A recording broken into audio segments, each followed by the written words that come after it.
student, it's time to learn about user-defined functions in C language. Let's get started. The first is, what is function? Function is a group of statements as a single unit known by some name which is performing some well-defined task.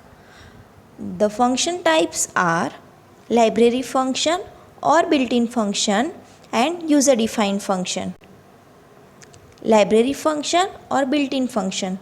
These are the functions which are readily available and placed inside the library and supported by some header file.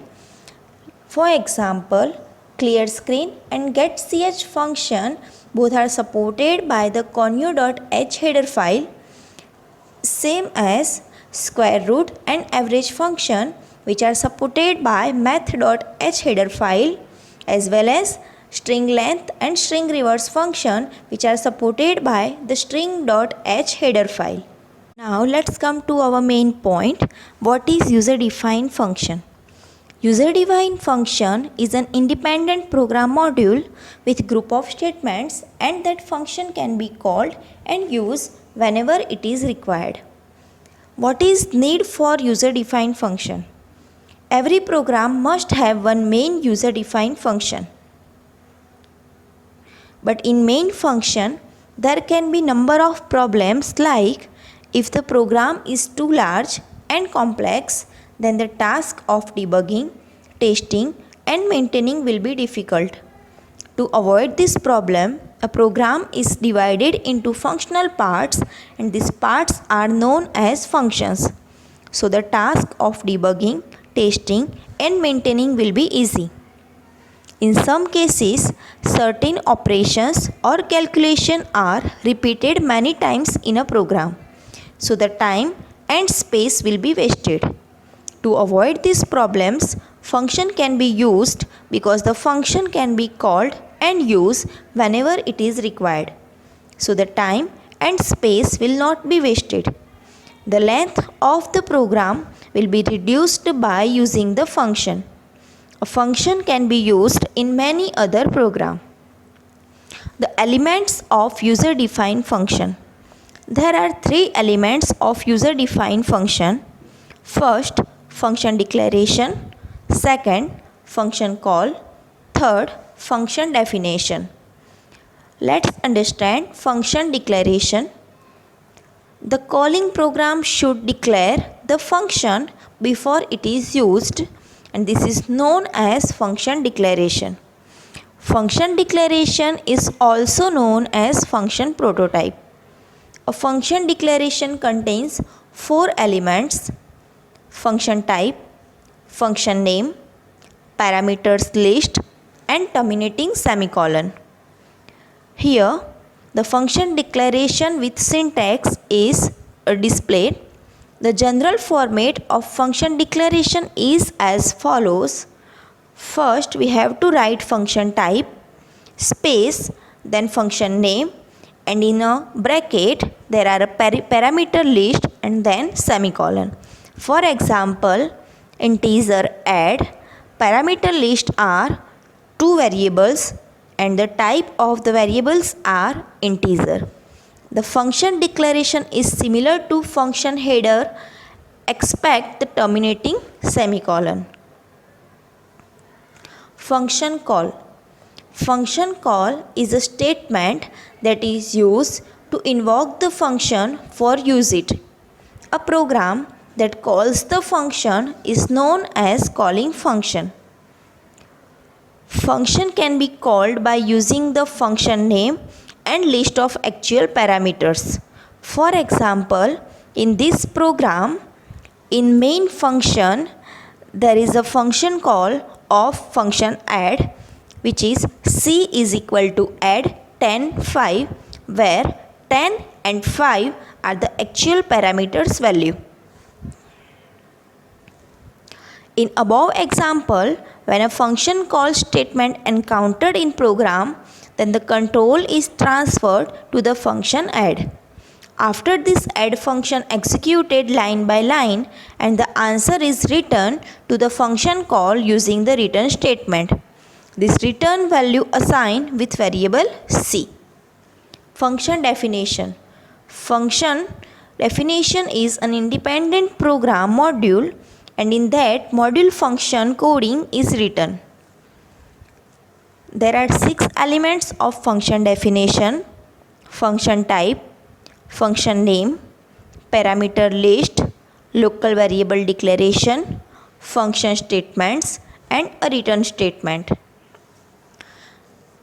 The general format of a function definition is given below, where function type space function name, then after in bracket there are parameter list, and in a curly bracket there are a local variable declaration, then after function statement, and in last there are a return statement.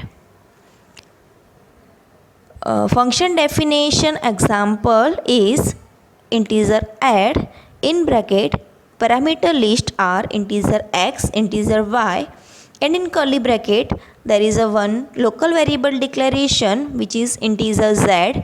Then after functional statement that is z is equal to x plus y, and the function add return the value of z to the main function. Function definition are categorized function header and function body.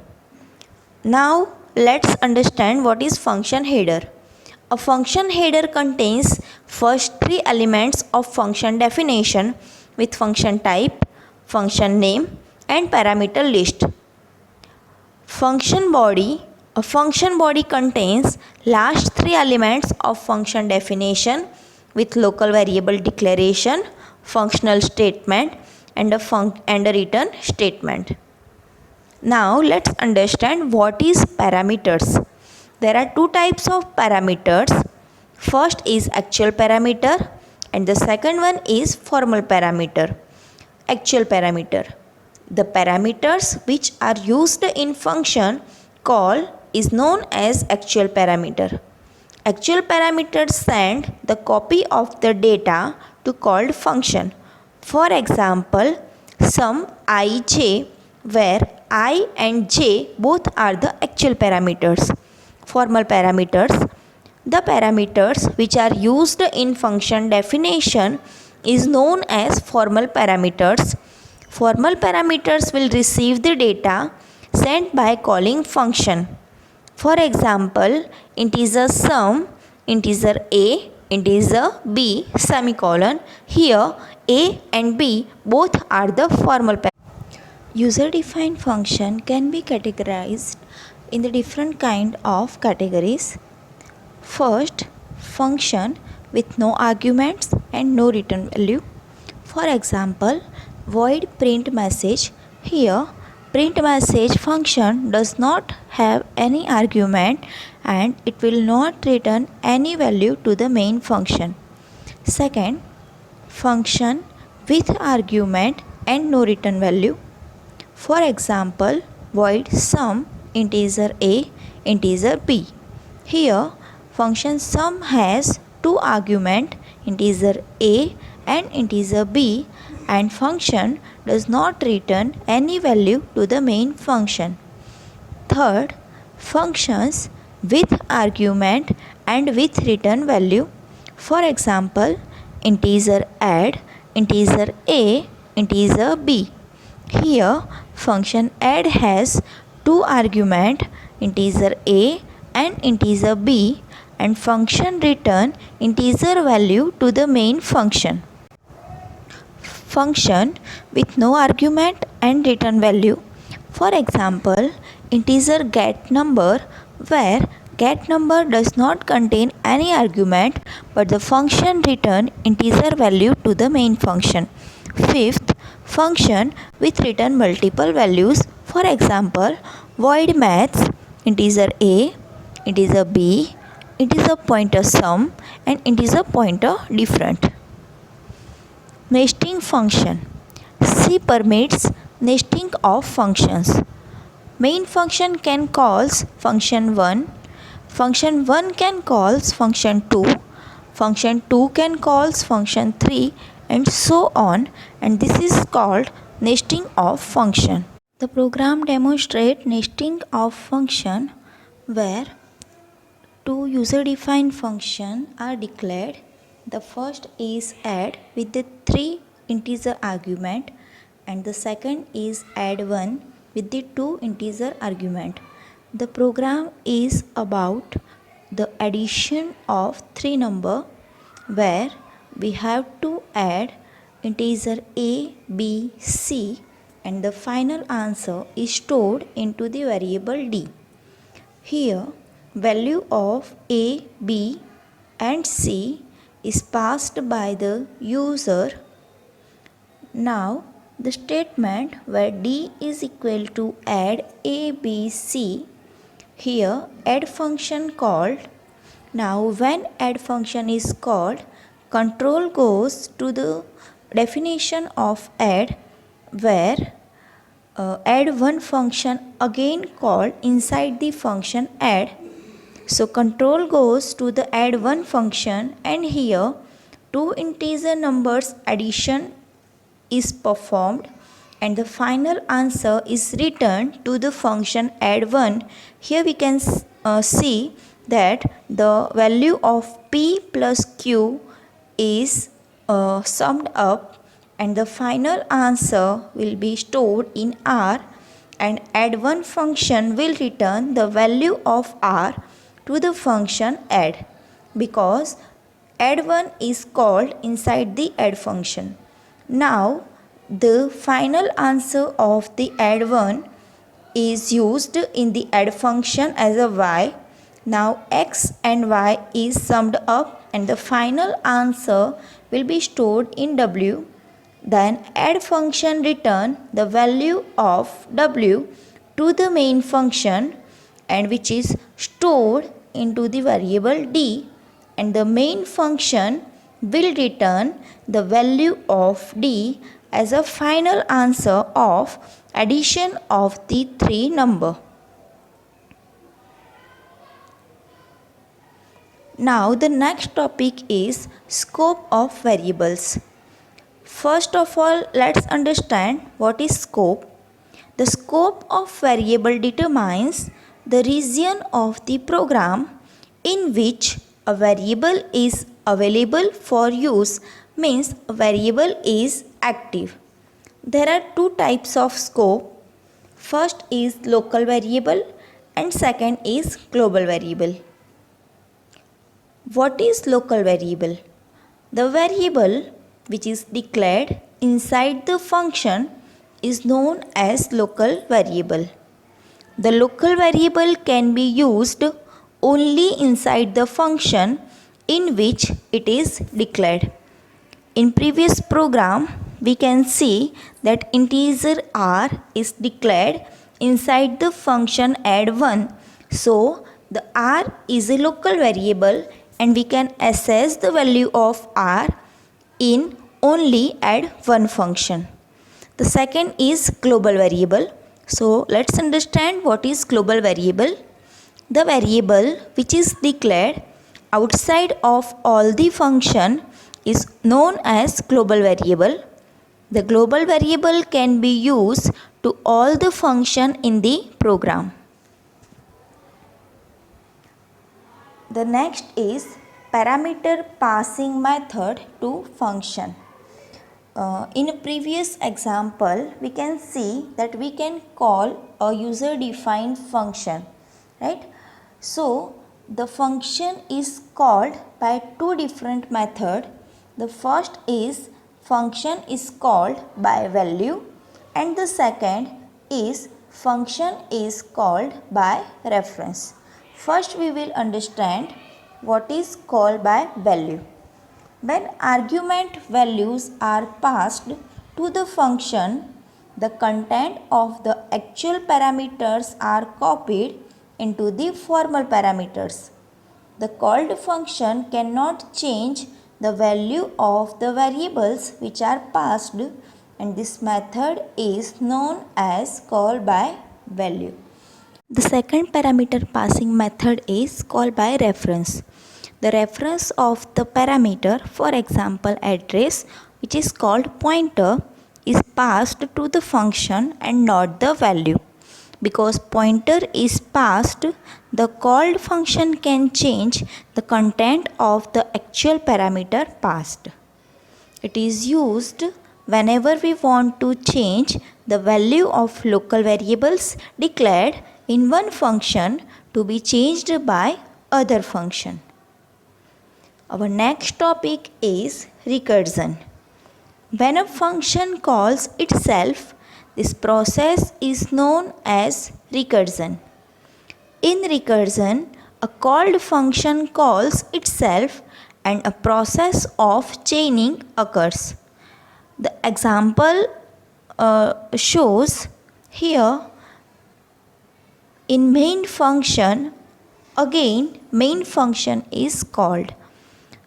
When compiler compiled the statement printf hello computer, which is inside the main function, then after again main function is called.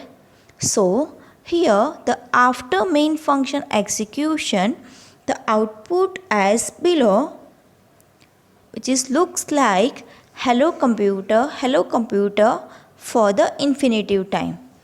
This execution should be stopped forcefully, otherwise the execution will continue infinitive time. Advantages of recursion: easy solution for recursively defined problems. Complex programs can be easily written in less code. Disadvantages of recursion: recursive code is difficult to understand and debug.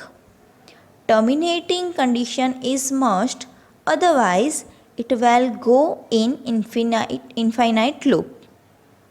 Execution speed decreases because of function call and return actively many times. The next topic is storage classes. In C, variables have not only data types, they have a storage class.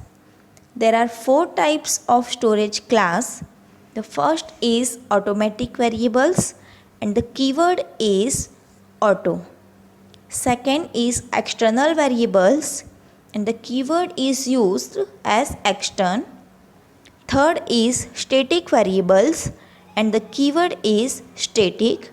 And the fourth is registers variable and the keyword is register. The syntax to define the storage class is storage specifier space data type space variable name and semicolon. For example, auto integer a is equal to 100 or extern integer a. Visibility and lifetime. Visibility. The visibility is known as accessibility of a variable from the memory. And the lifetime is the lifetime of a variable is the duration in which a variable exists in the memory during execution of program. Thank you guys. If you like my video, please like, share and subscribe. We will meet you soon.